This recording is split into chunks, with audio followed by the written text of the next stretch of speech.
Here we go.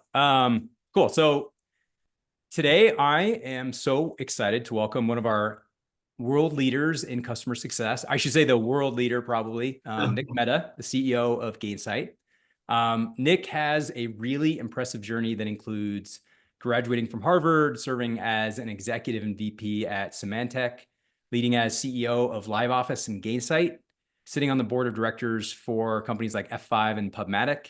And on the personal side, I saw and have read many tweets of his passion for Taylor Swift, the NFL Steelers, and he also recently climbed Mount Kilimanjaro and had some exciting adventures there. So, Nick, I'm really excited to have you join us for our Async 2024 conference. Thank you for joining. Thank you, Scott. It's great to be here. I really appreciate it. Um, one of the things that I've noticed in a lot of your podcasts, your conferences, I've been to a few of them, is that you always seem to have infinite, boundless energy. You always seem to have a mug in your hand or something that you're eating. Like, how are you staying powered up all day? Like, how do you keep going? Yeah, I mean, the mug is coffee, although strangely it's decaf coffee, which I don't know if it actually has any energizing benefit, but maybe it's like the placebo effect. But Hmm.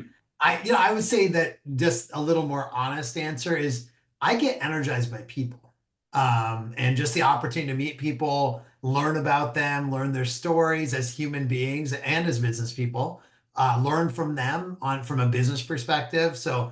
I love talking to people, and that's what gives me energy. It's awesome. And with all the people you talk to all the time, I know that you're kind of Taylor Swift's videos, tweets. It seems like anytime you do a conference, you're getting hyped up about it.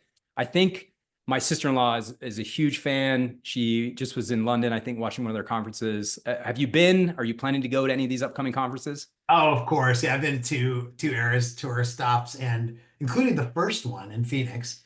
And I have another one planned in Toronto. So with the kids, and then trying to figure out another excuse to go to another one between now and the end of the year. So yeah, no, I will go. I have infinite demand to go to Taylor Swift. And strangely enough, I'm also a huge Bruce Springsteen fan. So been to three of his concerts on this tour. So in the intersection of the Venn diagram of hardcore Taylor Swift, hardcore Bruce Springsteen. In the middle is Nick Mehta, probably nobody else. So Awesome. I think I grew up in New Jersey, so Bruce was someone we constantly listened to, at least or heard about. it's And anyways, awesome. that's awesome.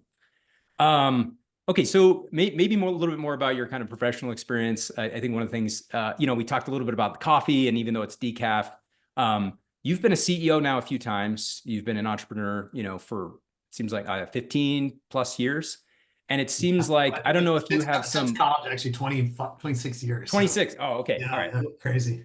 So you've basically been driving after this for a long time, and I'm a new CEO, at least relative to you. 4 years now, and it seems like it can be brutally hard. In addition to obviously everyone else has their challenges in whatever role they have. It's just I think it's an interesting job. So, do you have like something that's motivating you or pushing you to keep going back to it? I know you love people, but like, what is it? What keeps you going there? Yeah, I mean, so I've been Gainsight's 12 years in now, so I feel you. I'm just like, it's a marathon, not a sprint. Some Yeah. companies it's a sprint, most companies it's a marathon, and you got to just keep going. I was thinking about that like tortoise versus hare analogy, right? And like most companies, it's the tortoise, just keep going and going and going and going. And it's grit, the concept of grit. And for me, it's then what does fuel you every day. And actually, I was talking to my daughter about this. I was saying she's 18, and I was saying from my perspective, part of a career and like picking a career is a job that you like on the days when it's just routine. Like, yeah, you should like the glamorous stuff, speaking at a conference, winning an award, maybe one day going public, whatever. But the daily grind, I love the daily grind. I like Zoom meetings. I don't know what's wrong with me, but I actually like video meetings. I like emails and Slack messages and offsites and board meetings. I know that's weird, but I love board meetings, right? And so I love the daily grind. I love the opportunity to be part of people's lives, even in a small way. All the human beings at Gainsight, past, present, future, all the human beings, our customer base, just having a like a little window into their life. Like I describe it as like they're the star actor, they have their own play. I get to be a little side character. And that's pretty cool. Like in side character in all these plays. That's awesome. So that's the second thing. Third one I'll just say is fun one is we just bought this company called Staircase AI. It's a really cool company and does like AI for like understanding like customer sentiment, engagement, all that. And we did like their onboarding, and we always do icebreakers at games, like ask people like different questions like what was your childhood dream, or you could go anywhere in the world, what would that be? Typical stuff. And we asked what are you what are you proud of that you've done recently? And this one engineer said, and I said, proud outside of work. And he said, honestly, I don't think there's anything outside of work I'm better at than what I am at work. So the things I'm proud of are things I've done at work. And I was like, oh, I get it. That's resonates. I'm not like, I work out. I'm not like an athlete. I don't have any major skills. I'm not a musician. Yeah. I am like, what I'm good at is work. And so I think having the feeling like you're good at your job, that also keeps you going. Yeah, yeah, absolutely. So how old's your daughter, by the way? She's 18. She's my oldest. I have three.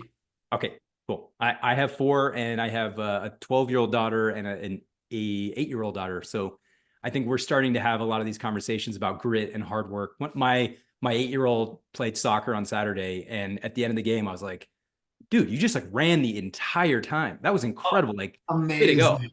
I love that. So nothing better than being proud of your kids, right? It's Yeah, amazing. absolutely. Let's see.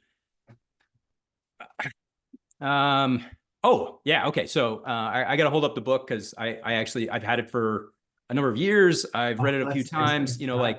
Yeah. It's been pretty important for me to figure out customer success, customer support, different parts of our business. Obviously, like I try to understand everything.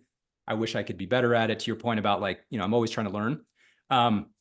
So you wrote this book with a couple other great folks, especially like Lincoln Murphy. I've read a ton of his blogs over the years, and Yeah, he he's great. actually really helped me understand like freemium and free trials and all these kind of Oh, things. nice. Awesome.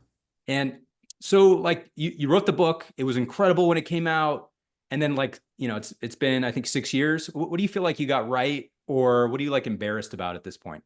Yeah, it's been, by the way, 2015. So however, 9 years. 9 years. Wow. We've Okay. actually Wonderful. written, what's weird is we've written 6 books now, Oh man. which is crazy. But anyways, but that is all different topics: customer success, community, digital Yeah. customer success, blah, blah, blah. And what do you get what right and wrong? It's a really good question. I think what we got right was certainly like the importance of, retention, expansion, net retention. That's like a no-brainer. That one's very clear. I think the all the principles of like getting to customers early before they're, don't respond late, be more proactive, early warning, those types of things. I'm sure, you guys do a lot of in your company. The fact that it is a company-wide activity, that other departments, product, that others have to be involved in it. So a lot of things that were right with these like 10 laws of CS. And I think they mostly just apply. But I think there's a few things that I wouldn't call them wrong, but at least need to radically change. One is it can't be a discipline where you throw people at the problem. I think that is the thing that is a byproduct of the zero interest rate world where money was free and flowing, and whether it's venture capital or public capital, money was everywhere. And so you'd be like, yeah, let's hire more CSMs, let's hire more CSMs, let's hire more salespeople, let's hire some more marketing and pop up more engineers. And that's just that game is not only just over temporarily, it's never going to go back to what it was. So I think making it so people dependent is a problem. So that's one thing that really needs to be fixed. And that's, digital self-service. We're doing a lot of stuff in that area in our product line. Number two is not more clearly defining the role of a CSM. So I think every company has gone through this now where they're like, oh yeah, customer success manager. It's onboarding and adoption and it's outcomes and it's business value. It's feedback back to product and helping drive expansion and retention. It can't be all those things. First of all, no one person can do it. Also, that overlaps with all these other functions. So companies are getting real clear, like for example, a lot of security software companies and companies that sell to developers, They're like, no, the CSM's job is to be technical and translate the customer's needs to our product features. They're not doing the relationship management. They're not doing the business value. That's what the salesperson does, you know? And so making it much more clear and not feeling like the CSM has to have a monopoly on customer success. Customer success as a concept is all of your company or my company or any others. Yep. CSM is a job, and that job is part of the machine. It's not the whole machine. Hmm. Do you feel like I think one of the things that you highlighted, especially towards the end of the book, is just the importance of, you just mentioned it. It's not just the CSM's job, but like you really highlighted the CEO being all in. It's like it not Yeah. only is the company's job, but it's like your job. And I think I've seen some tweets that have kind of haunted me as CEO from you that are like, every week I meet with 5 executives in CS, and like we're talking about recruiting, about retention, about like onboarding new customers, about managing a team. And have you found, since building, this company, and also just sort of like, I think you've really been the guy who's like pushed the message, the building blocks of the CSM, I feel like. Have you found that the CEOs are actually resistant to it? Is it like, they're like kind of, whatever, they come from a sales background or a technical background, so it's harder for them? Or is it pretty clear and they get it? Yeah, I think there's two different paradigms. I think the CEOs that come from a technical background, some of them, not all, are just not always passionate about, interested in, or confident in their abilities around customers in general, whether they're prospects or customers. Like, so they're definitely like some companies I've talked to, including some well-known ones, where they're like, yeah, our CEO's not interested in sales, marketing, CS. They're going to delegate that. That's fine. As long as they have somebody good that's going to run that. I think that and often what those companies do is they have like a president or something who runs all the business stuff, right? That's one option, one thing. But then there's these companies where the CEO is a business person, but they kind of come from more of that classic, I don't say, well, I'll say old school, but I don't know a better term. The older model that's like you sell to a customer, you move on to the next one. And Yep. those I think are the ones that don't get it, so to speak. Now, there's a third category that I think do get it, but are misunderstood, which is people that believe in customer success, retention, expansion. They just don't believe in the people they have, like the brutal, honest reality. This is like all fields. Some fields, like the CEO's like, I love this concept. I don't have the right people to do it. And there's actually a talent evolution problem. There's a talent gap in the kind of post-sales world because since it was not as strategic before, there's a lot of people that are really good people, but they're not considered to be as strategic at the executive level. They still know how to communicate at that level, present to the board, present things in a bigger picture versus just like tactical, like this is what this customer wants. And Yep. what's interesting is it's a vicious cycle because they're not super strategic. So therefore, the company doesn't view it this area as strategic because it's tied to them. And then therefore, fewer people want to go into that job because it's not strategic. Now, what's happening though is changing. I was just at a lunch we hosted on sort of AI and CS yesterday, and it's random. Somebody I knew from like literally 22 years ago because I did a startup and he was like our intern, and this guy's like then after that became like a GM and a COO and ran product at companies, and he's now the CCO of some company. And I'm like, whoa, how'd you end up the CCO of this company? He's like, yeah, this is where the need was. Our CEO wanted to put somebody really great into this. So that's what's interesting is you're seeing talent come into it because people are seeing that this is an important area, and Right. people are putting talented people from inside their company into the CS world. That makes sense. I think when at least I look back to my first right out of college job, I was like an SDR in Manchester, New Hampshire, working at a company called Dine. Oh yeah, And I remember that. Yeah, totally. great company, great team. And, one of the things that I experienced was I became an account executive, and I would almost consider it more of like an account manager. And Yeah. we didn't have customer success. We had customer support, and we had, account managers were effectively salespeople. And all I focused on all of my time was upsell, expansion, but like very little to zero success, like helpfulness, understanding their roadmap, their priorities, the value that I could bring to them. Like I thought at the time I was understanding the product and our company and what they would need. But in retrospect now, I'm like, I did not even go close to what this role is now and what you're expected to do. So yeah, I mean, when I think about your point around being able to present to the board or present to the executive team or sponsor or whatever, it's pretty extensive what you need to do versus what you used to have to do. It's so true. And it's interesting. I was talking to the CIO of a big company today, like 2 hours ago, Fortune 500 company. And I was presenting their customer. I was showing her our vision, and she's like, "Oh, this is great." And she's like, "Because the reality is today, she's the CIO, so all these other vendors sell to her.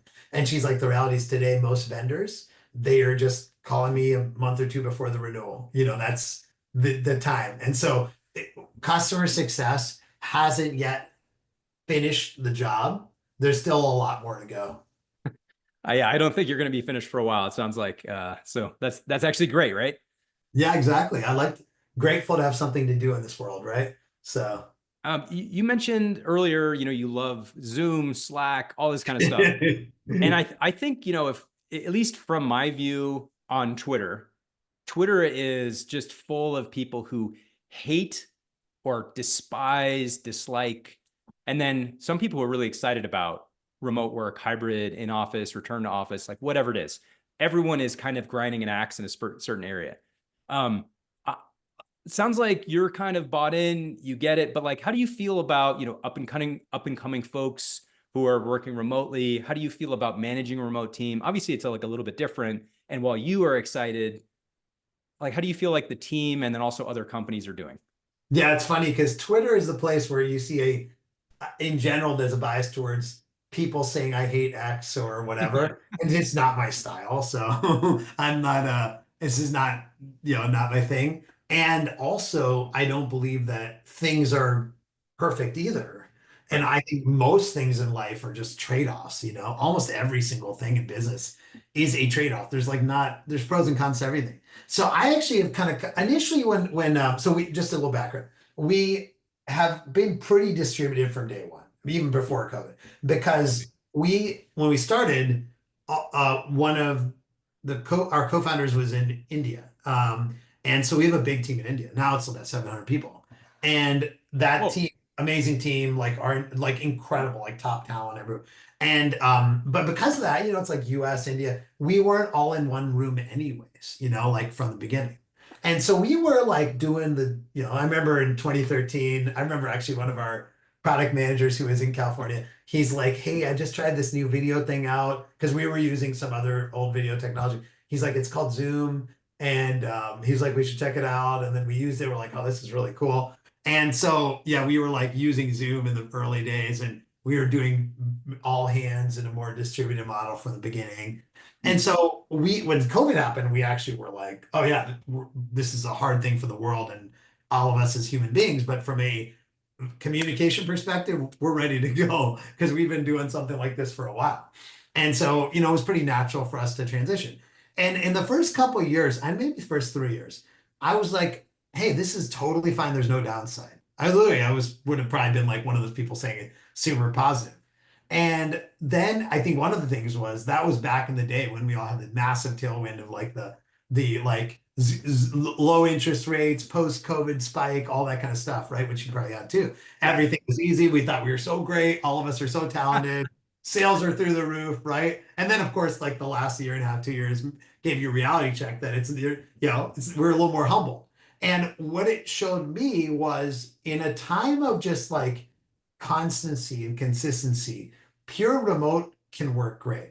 In a time of change, I'm sure I know some people with pure remote work great. For us, we're really trying to get together more in person. Now, does that mean everyone's in the same office? No, it's not possible because there's no city in America where there's more than like 10 or 15 people. So there's no place that we would like be like, you got to go back to the office because it's not even logical. Um, but getting more together time and like what that means practically is like we did our employee event, brought everyone to Vegas together, was great.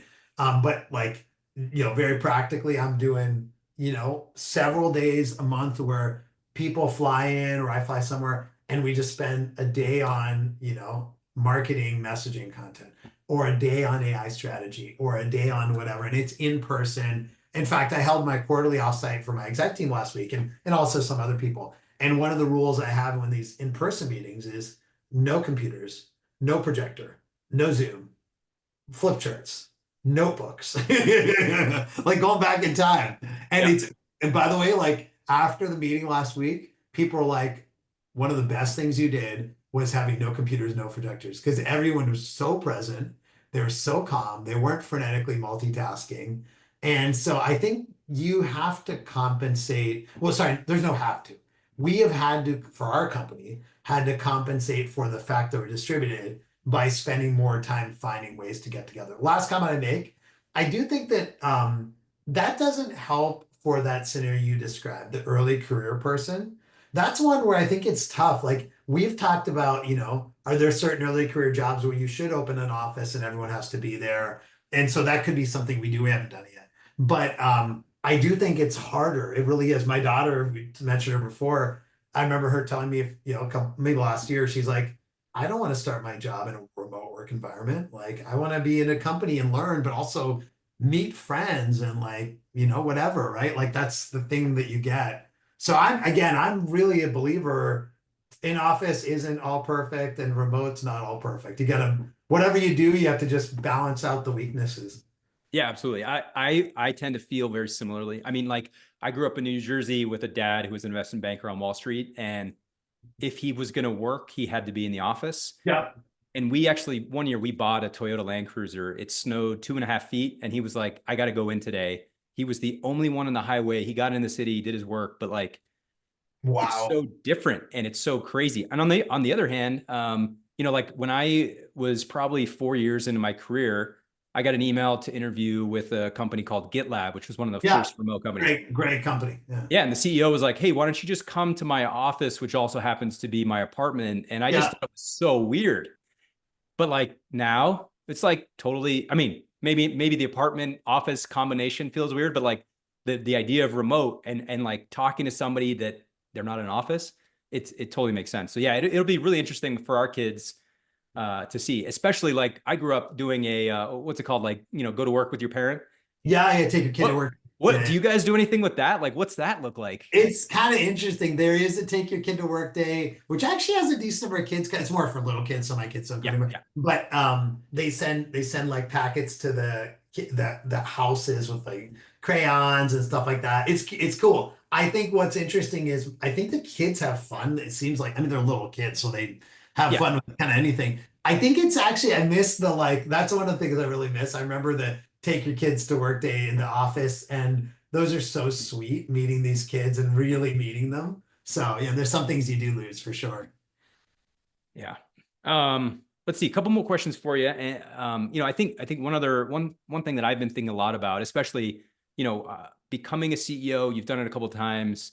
I imagine you have a little bit of a playbook or like a really well-defined one. And I'm kind of curious, like what kinds of things when you started at Gainsight, when you started at LiveOffice, were you like, all right, boom, first 90 days, these are the few things I'm doing. How did you make it successful? Yeah, I mean, I think some of the stuff is like obvious, like you got to make your assessment of the current situation or whatever. I Yeah, think to be practical, it's the practical thing is like, how do you do things? So a few things for me, that less gain sight because it's from the beginning, but like any existing thing, if you come in like that, maybe this the spirit of your question, and yeah, doesn't matter if you're CEO, if you're a leader, a VP of customer success or sales, or I think this kind of applies to anyone. So building your like listening tour. What I mean by that is what are the ways you're going to learn what's going on early. And so that means, employees, customers, and that's where you have to figure out based on the size, what's practical. So for example, we hired a new CRO. She starts in a couple weeks. And, Gainsight's too big for her to meet every employee one-on-one, right? This is not going to work. yeah, So setting up roundtables, right? How do you compose the roundtables? Who's going to go do them? So one thing is that, like, just getting those listening posts in there. Second thing is, okay, and by the way, inside that would be the board too, like all the stakeholders, getting conversations, learning, but also having them feel like you're listening, because that's part of the listening post, make them feel like you're listening, right? That's super important. And then having enough time to then have a high level vision and sharing that. So I make my new executives present to the company within the first 90 days. What did they learn from the listing posts? What's their vision going forward? What do they plan to accomplish, get done? Not at a tactical level, but just like, okay, here's the things at high level I think we can do better, et cetera. Then a quick win. What's a quick win you can have for each stakeholder? So what's a quick win for the team? It could literally be like, I remember I worked at this company eons ago, and the new CEO said when he comes in, one of the things he does is get expense report stuff fixed because everyone hates expense reports, right? Some Yeah. policy thing or something, there's something wrong all the time. And so you fix something like that that's highly visible, something for your employees, something for your customers, and something for your investors. Ideally, you do one win for each of those, and it can be small. It's not going to be big in 90 days, but Right. find something that people see like, oh yeah, this person, they're taking action. We don't have to wait 6 months. They're not, it's not like sometimes you hire somebody, you're like, what exactly are they doing? And like nobody knows. And Yeah. so that's like taking that action and really having an action orientation to what you do. And then the final one is get the right support. And so what does that mean? Well, I mean, if you're fortunate enough to be in a big enough company or a senior enough person, get a great EA. Just like that is the thing that's so critical. Either it's one you've used in the past or something else, right? Net new. And if it's not EA, get the right like cross-functional support. Get the right, maybe you're leveraging help from the CEO's EA or a chief of staff that your CEO has, or it's just, maybe the HR leader that can be a good partner to you. Get the right support. Those are my four that I would put in. I love especially those three, like the board, the investors, the team, and the customer. That Quick seems pretty wins. obvious, but like, something that people tend to miss. And I think to your point, there's a lot of the time where you hire somebody and they just kind of disappear and you're like waiting and hoping, and then, maybe eventually they deliver something. But I think that urgency, that sort of speed that you're looking for, especially CEO, is a high one there for me. Okay, so two more questions. You mentioned one that was really interesting. You had this AI CS, what's the future of, or what's that Yeah. looking like? Obviously AI is kind of top of everybody's mind, whether it's because, it's real and people are actually implementing it and actually finding ways to use it, or it's just sort of like another topic to talk about that's exciting. Where are you? Like, what are you guys feeling about AI, and how are you kind of thinking about either the future or your current team, your workplace? Oh, I mean, it's massive. It's interesting because I know there's some people that are like asking, they're like, "Oh, is it real or is it hype?" I'm like they're not paying attention. And Yeah. literally, some of these big companies are pre-buying $100 billion of NVIDIA GPUs. OpenAI is building $100 billion data center, is talking about eventually having $100 trillion data center. They just raised money, $100 billion valuation. I mean, this is short term for 6 months or a year might be hype. Long term, it's the biggest change in the history of humanity. It's not like there's no parallel. It's not the internet. It's not cloud computing. It's not mobile. It's like so much bigger than all of those because there's never been anything that can simulate a human being, like even close. And so it's just truly people look back, November 30th, 2022, I'll never forget the date because that's the date ChatGPT came out. And that's not when LLMs came out because they were built before, but that's where it became very mainstream. And yeah, I think truly like 100 years from now, it's going to be the history books of that day, along with, Pearl Harbor and moon landing and maybe bigger than those. And so yeah, I think anyone that thinks they're like skeptical, they're like, oh my, I almost feel bad because I'm like, you may not make it to the next phase from a career perspective. Like, I believe that people that don't know AI stuff are going to be not able to have jobs in the future. And so, yeah, I'm very passionate. Now, part of it's also like I'm a hardcore sci-fi nerd. So, for the first time in my life, I'm living in a sci-fi novel, and it's exciting, probably scary too, but it's exciting. From a tech perspective, the pace is insane. I mean, the speed and the evolution and like the number of new models coming out and the ways people are using them every day, it's crazy.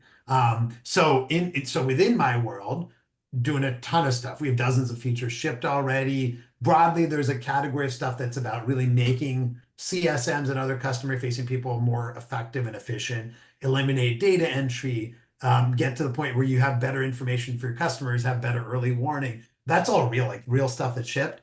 We just bought a company called Staircase.ai that does like analyze all the communications, emails, calls, and gives you signals on early risk and customers. And then there's the like, how can you push out to your customers to have a better self-service experience, a better community experience, better learning and training experience? So yeah, there's a ton of like very real stuff over time. How do you build like a virtual CSM that can be alongside your human CSM and like augment them, you know? So a lot of stuff. I'm very confident it's all happening very quickly. And the other side of it is I feel a responsibility for making sure employees learn. So we're doing a lot of stuff on educating our employees on AI, both so they can use it internally in their jobs, but equally important so it helps their careers long term. So yeah, I could go for 5 hours on this one. No, I think your point about helping the team, helping, other folks in the org understand and appreciate it. One of the things that I do, I mean, our product is sort of a visual tool, right? So like Yeah, one of the things I do a lot of is anytime I use ChatGPT and have a great result where I'm like excited that it's helped me save time, I just either make a video and share it with the team or like screenshot it and put it in there. that's And I'm like, awesome. hey, look at this quick like earlier today, for example, I was updating some formula in Salesforce that was pulling data from another tool that we use. And I couldn't get the timestamp to go from like liquid to whatever I wanted it to be. And so I just asked ChatGPT, and instead of going on Stack Overflow for 45 minutes or whatever, it was like problem solved in like no joke, like Yeah, 10 seconds. It's incredible. it's Um, amazing. so anyway, yeah, I hear you. That makes sense. Um, so I guess like, last question, what are you most excited about as far as AI? When you see, your sci-fi background, and you see the AI of a movie, a TV show, who do you feel like it most likely embodies? Is it a her? Is it a Data from Star Trek? Is it like, is it Terminator, coming back in time to wipe us out? Is it like the Matrix with Neo at the third movie? Where are you? Great question. So probably all, and we can think of even more and more examples.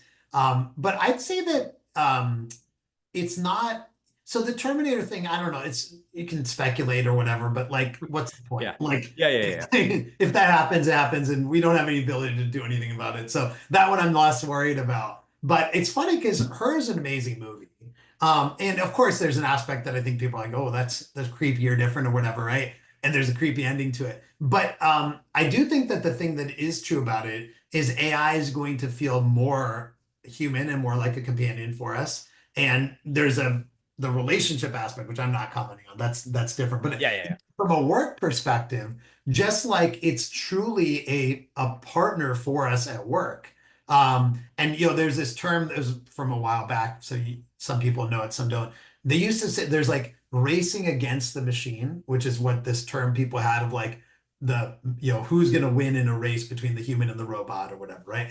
And then there's racing with the machine, meaning we're going to race together, And this is the point. Some people know this guy named Ray Kurzweil has this idea of singularity, which you can sort of that's basically humans and AI merged together into a new species. Whether or not that's real, I know some people are like, oh my God, that's made up, whatever. Whether it's not real, our ability to like truly bring the best out of humanity through technology, it's already happened. I mean, literally, like you could argue we're fused to this, right? Yeah, totally. We're all fused to this. And so it's something where I think people are scared by it, but they don't realize it's already happening. We already live our lives this way. And it's just going to get better and more and less, it'll feel less artificial. Ironically, artificial intelligence will make things less artificial. Because today, like it's artificial. I have to type into something, I have to switch into a tab, I have to cut and paste, do the annoying like you take that whatever information you're trying to cut and paste. Right. And this will feel more natural, right? Even though it's powered by AI, I think it'll actually feel more natural. Well, I think, to that point, and just kind of wrap that up. I didn't realize for probably a month or two that there was an option that I could click a button and ChatGPT would start talking to me, and Oh yeah. I Yeah, could that's put my earpod in, I could talk to it, and I remember I like basically had a 45-minute conversation while I was driving around, helping define and construct the blog post that I wanted to write that I had been procrastinating forever. So that's a great I'm excited about the future. I've heard a lot of people that do that now. They're on a walk or whatever, and they just talk to ChatGPT as if it was an executive assistant, right? So Yeah.